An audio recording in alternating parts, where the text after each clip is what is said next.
Borderlands 4 is terrible on PC, but it's not the first. This generation, we've seen a huge spike in PC ports of games being absolutely terrible and sometimes borderline unplayable.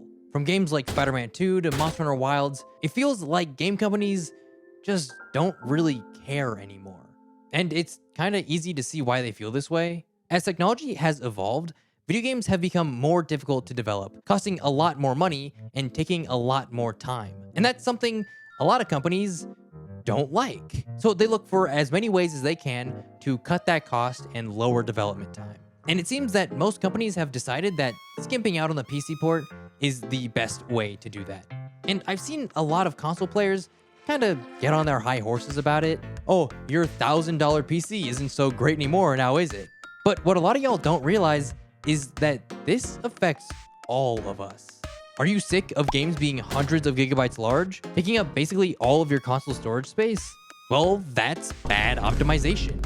Are you tired of giant day one patches? That's bad optimization.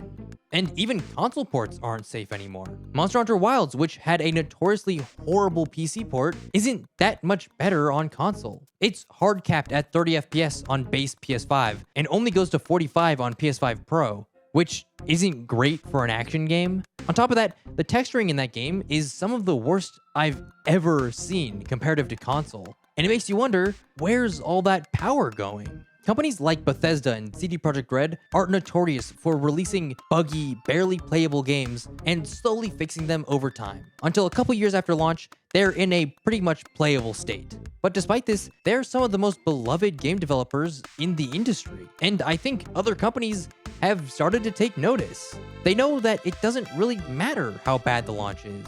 If it sells enough copies, then they'll fix it. And in the end, nobody will remember it for its horrible launch. They'll remember it for what it is now. And if the game doesn't sell well, then you don't have to bother patching it, which is kind of scary.